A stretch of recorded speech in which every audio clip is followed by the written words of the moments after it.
Prime Minister, thank you so much. I can't think of a better message for this occasion and this group. Part of the tradition of the Institute of Politics, however, is that you get scrutinized by these young people as well.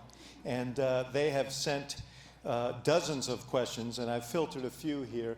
And not surprisingly, because you said that you've been following American politics, let me get to the elephant in the room right away. Grayan Sotir, a fourth-year student, writes, "How has Donald Trump challenged your agreeable diplomatic demeanor? How have you learned to speak with and deal with him, and has this been different from your approach to other world leaders?" And Emily Waters, a first year, said, "Would you categorize the Canadian-American relationship differently now under the Trump administration than you would when Barack Obama was president?"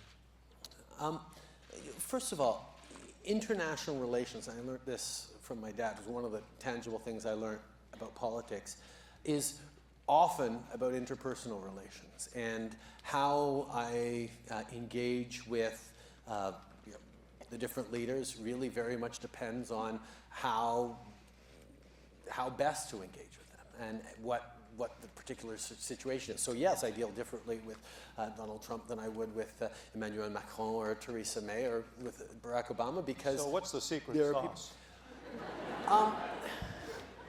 The secret to getting along is always to find common ground. And at the center of the relationship between the Canadian Prime Minister and the American President is the fact that our countries and our peoples get along so well and are so closely intertwined that the relationship is much bigger and much deeper than the ideologies or perspectives of whoever happens to be Prime Minister of Canada and whoever is occupying the White House.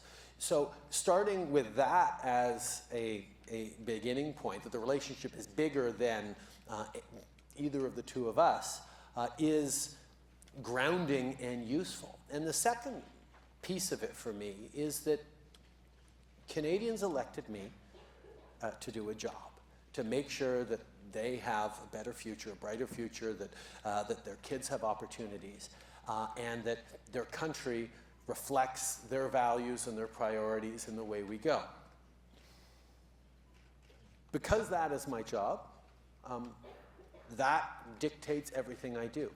So Canadians expect me to have a constructive relationship with the United States, a constructive relationship with the president, whoever that president is, and that's exactly what I do. At the same time, yes, Canadians also expect me to stand up for Canadian values, to stand up for Canadian interests, and that's exactly what I intend to do. And standing up for Canadian values and having a constructive relationship with the president doesn't have to be a direct contradiction, because there are lots of things on which we can find common ground. He got elected on a promise to make America work for people who'd been left out, which is not entirely dissimilar from the commitment that I made to try and help the middle class in Canada. Broadly constructed, yes. We have differences in how to do it, for sure.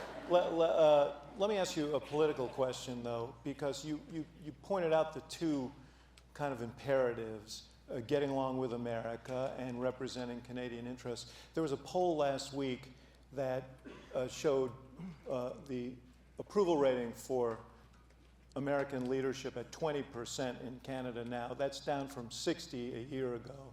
I think it was the steepest drop of any country.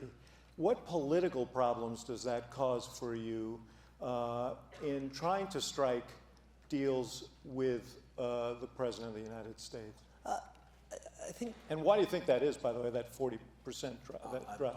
I'm not going to wonder about things, but Canadians know. Well, no, Canadians know how important a good relationship with the United States is. We know how much NAFTA has benefited Canada, but we also are very knowledgeable about how NAFTA has benefited the United States. Talking about 9 million jobs directly linked to trade with Canada across the United States. It's good for Canada. It's good for the United States, and we are legitimately concerned about the future of NAFTA because the president has said that he's not sure that it's a good thing. So when Canadians see me engaging constructively, collaboratively, but firmly at the negotiating table on NAFTA, saying, look, we know there are ways to modernize and improve NAFTA in a way that will create a win-win-win when we include Mexico. There is a path, absolutely, for that. But we are not going to take a win-loss just for the sake of getting a deal. And I've been very, very clear. We're going to expect a good deal, a fair deal, because quite frankly, there is no country in the world that has a greater vested interest in the United States being successful than Canada. Because no matter how good we're doing in Canada, if your economy faces troubles, we get, when you sneeze, we catch a cold. I mean, we're so interlinked that absolutely we want to make sure that it's a good deal for the United States, because that's part of making a good deal for Canada, and that's what we're focused on. So on this point, Andrea Ochoa, who is a first year, writes, Prime Minister Trudeau, you stated several days ago that Canada is willing to walk away from NAFTA if the United States proposes a bad deal. Under what terms would you expect all three countries to be able to successfully renegotiate the trade deal? And let me repurpose this and ask you, what are the red lines that you simply can't cross? Well, I think we've been clear that there's a number of things that we have deep concerns about. One of the benefits of NAFTA is the stability that it provides in terms of investments and building supply chains that crisscross the border. I mean, there are situations in which an auto part might crisscross the border 6 times before making it into a completed vehicle, and that's good for our economy, it's good for your economy, it just makes a lot of sense. Anything that provides a level of uncertainty, like a sunset clause, for example, to businesses is something that we have grave reservations about. But what I've said is, and I think the language of walking away has been taken as mirroring some of the things that the president has said. We have a different approach on that. It is that we will continue to engage thoughtfully, constructively at the negotiating table, because we know there is a good deal to be had. And I'm not going to negotiate it in public here, but we know we can work towards a good deal. But we also know that we will not be pushed into accepting any old deal, and no deal might very well be better for Canada than a bad deal. And being firm on that is, I think, what Canadians expect of us. Let me ask you, because you are a close observer, then you know that the president's campaign was very much propelled by his anti-trade rhetoric, anti-NAFTA rhetoric.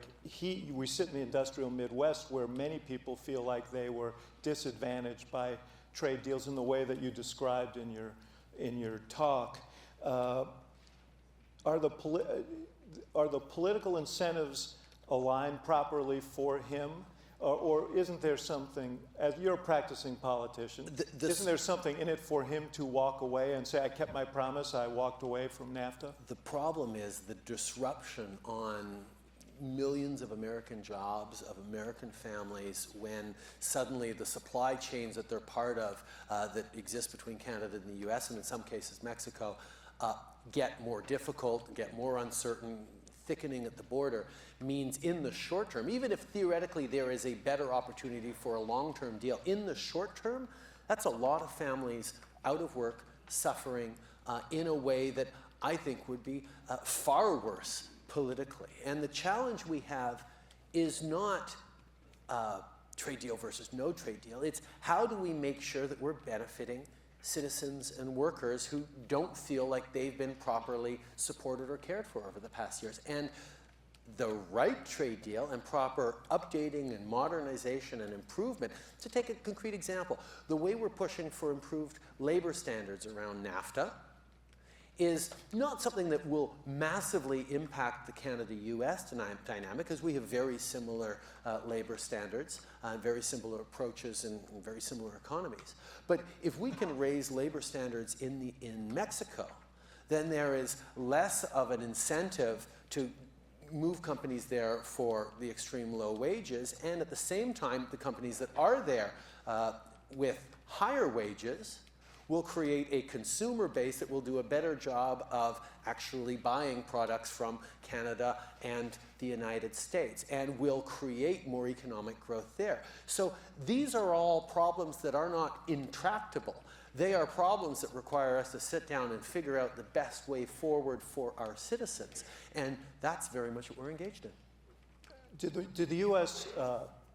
Make a mistake walking away from the TPP? You just joined the successor agreement to the TPP, but that represents 15% of the world market as opposed to 40% if the U.S. had stayed in. So less market power there. Did the U.S., it certainly disadvantages the group, did it disadvantage itself? You know, I'm not going to opine on the U.S. decisions on it, but I've made no bones about the fact that I think trade is and will remain a motor for growth.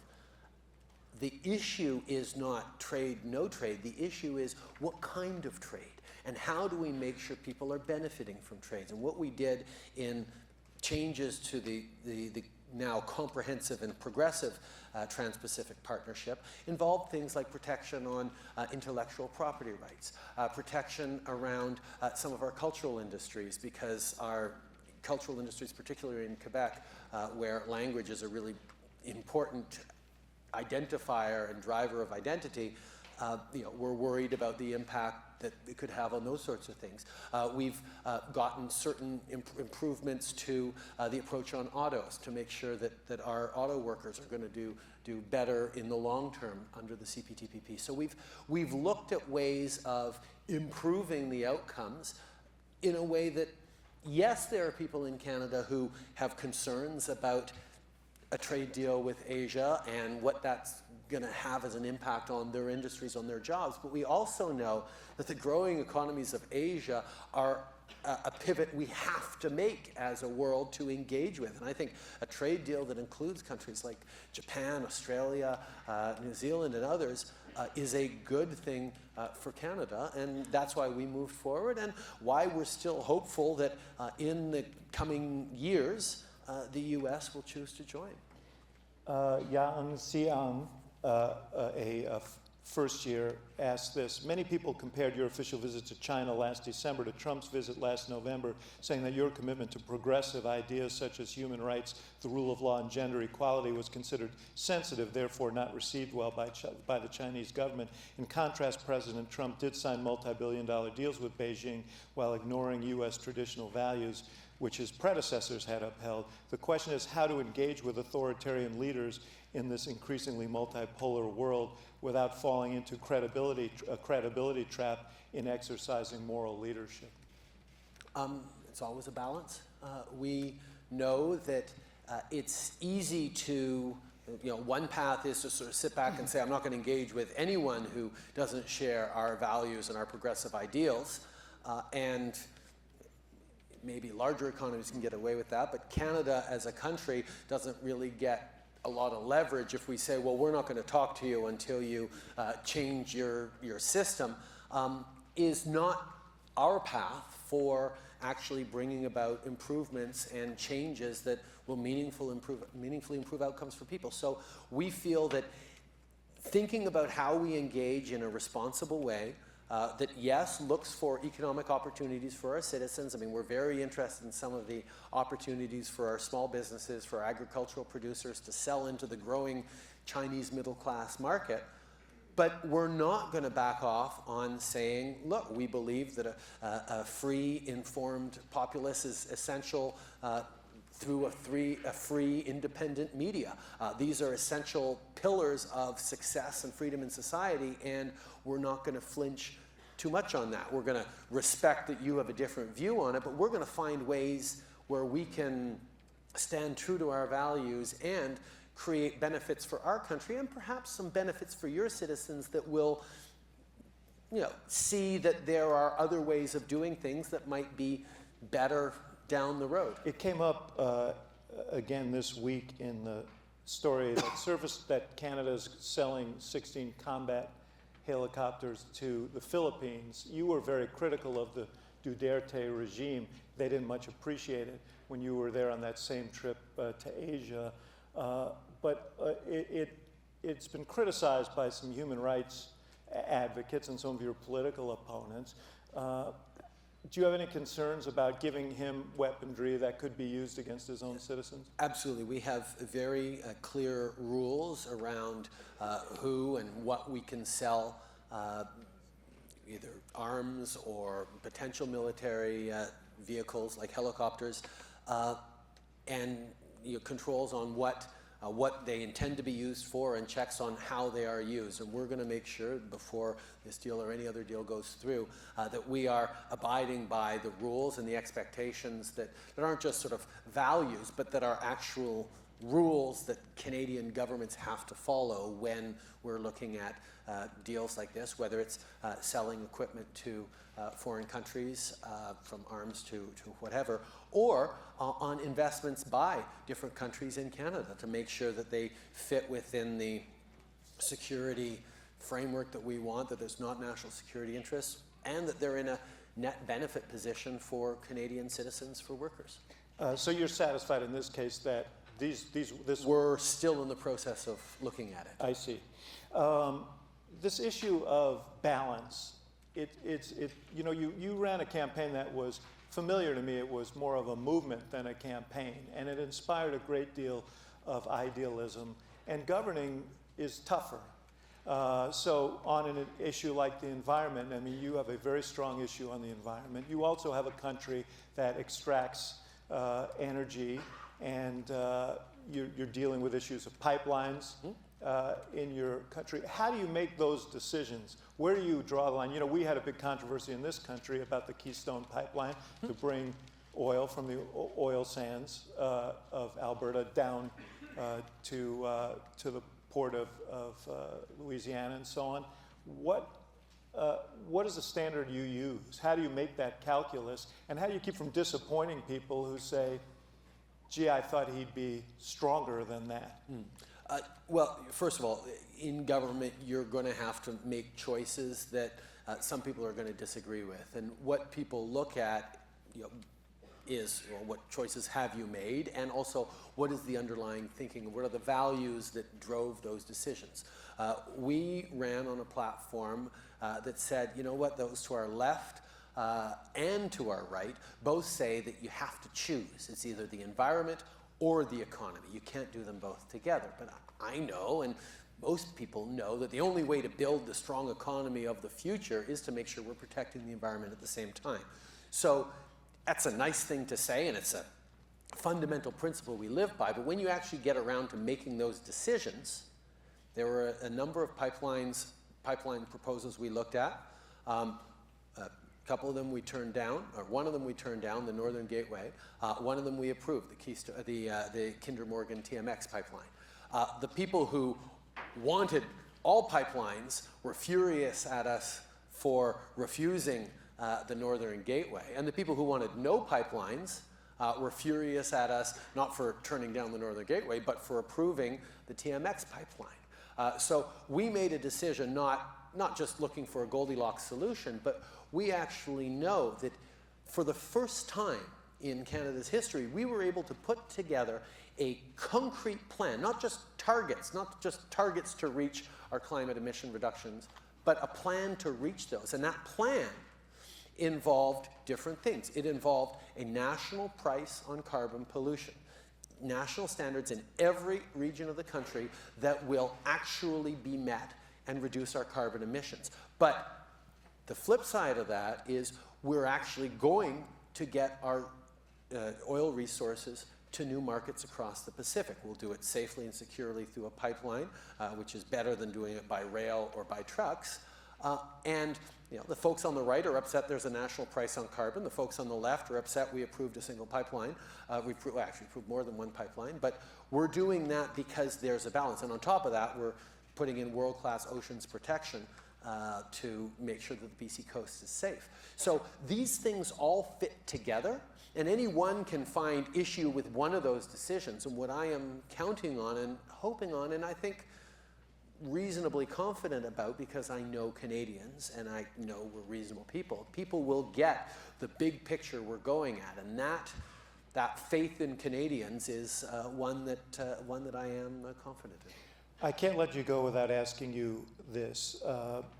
We hear a lot in this debate about immigration in our country now from conservatives saying we need a system like Canada.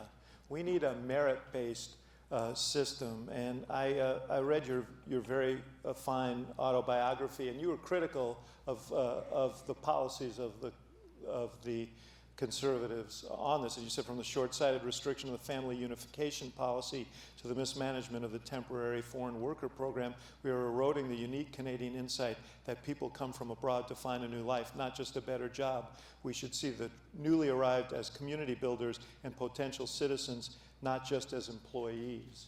Are you shocked or surprised to see your country held up as an example for why America should cut its own legal immigration?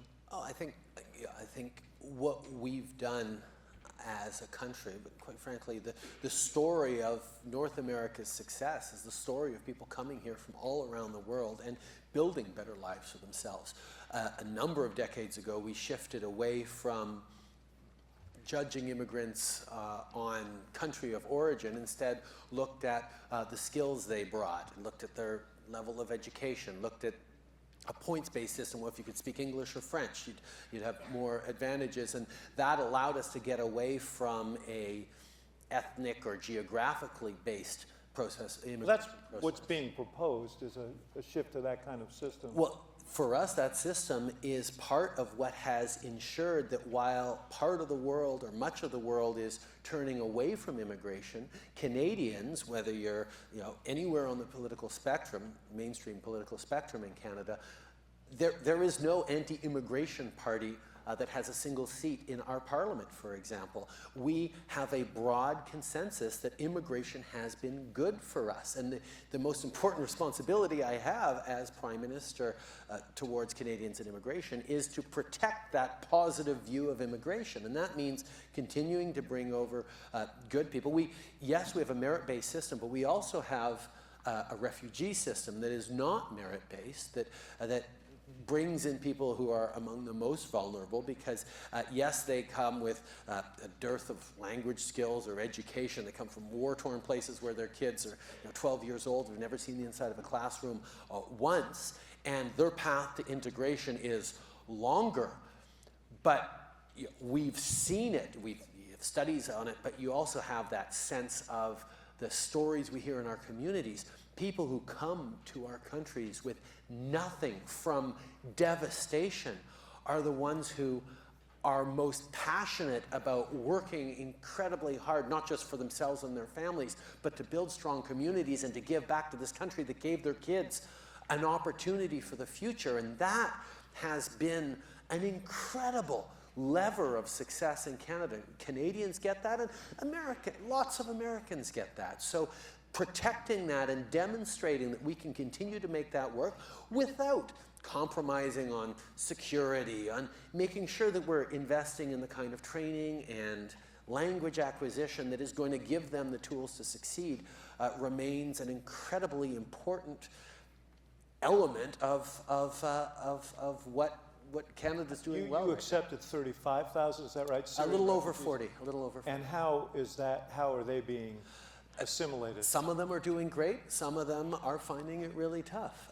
One of the things we have that's great around refugees is a private sponsorship system where church groups, community groups, individual families can sponsor a family, help pay for the services they're going to need in that first year, and mostly provide them support and a network that is going to help them with their integration. And that connection means the privately sponsored refugees tend to do better, quicker than the government-sponsored ones, who are usually the most vulnerable of the vulnerable who we bring over. So there's a mix of success paths, but Canadians are rightly very proud of it. And it's not something this government No political backlash? It seemed like you've had to deal with some of that. Oh, of course there's always a little bit. I mean, you get stories of backlashes and you know, individual problems. But by and large, Canadians are very cognizant of the potential and the contribution and the rightness of welcoming people who are fleeing the most difficult things imaginable and try to help out. And you know, there are going to be 60 million displaced persons around the world in the coming years. So no country can accept them all. But if everyone does a little bit more, you make a significant dent in the problem. And you also look at ways of solving the challenges that led to those migrations. That hasn't been the tenor of the policy here for the last year or so. Continues to be our approach. Yes, you sent out Unapologetically. you sent out a tweet, in fact, at the time that the president did his travel ban, saying to those fleeing persecution, terror, and war, Canadians will welcome you regardless of your faith. Diversity is our strength. # welcome to Canada. That seemed to have a message associated with it. It's an emphasis of Canadian values, the way Canadians expect it, but it's also a recognition, and people have interpreted it in a number of different ways, but it's about refugees. If you're fleeing terror, persecution, war, that makes you a refugee. It's not just an economic migrant looking for better opportunities from a poor country, for example. It's someone who literally has no country or no protections or no state to protect them. They're not a citizen of anywhere anymore. That's what refugees are, and that's where, as Canada is a signatory to the UN Convention on Refugees, we have an obligation and we have an understanding that welcoming in people who are refugees who have absolutely nothing to fall back on is an important part of our strength. Finally, in keeping with your remarks about the taking on public service, running for office, doing those things for a purpose, beyond simply holding that office. Ronan Shasky, a second-year student here, asks, is there a cause for which you would sacrifice your political career, and what is it? My kids. I'm in politics not in spite of the fact that I have kids. I'm in politics because I have kids. And yes, I'm here tonight, so I'm not at home with them back in Ottawa.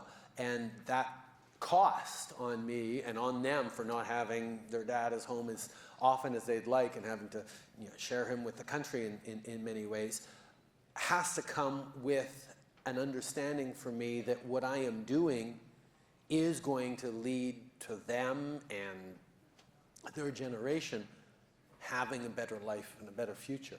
And if ever the time came where I didn't think the cost was worth it, that I wasn't creating enough of a better world to justify all the time I don't get to spend with them at recitals and soccer games, then I might re-question what I'm doing. It's bad enough that they have to share you with your country. Now they're sharing you with our country as well. But we so appreciate them doing it, and we appreciate you being here. Thank you so much.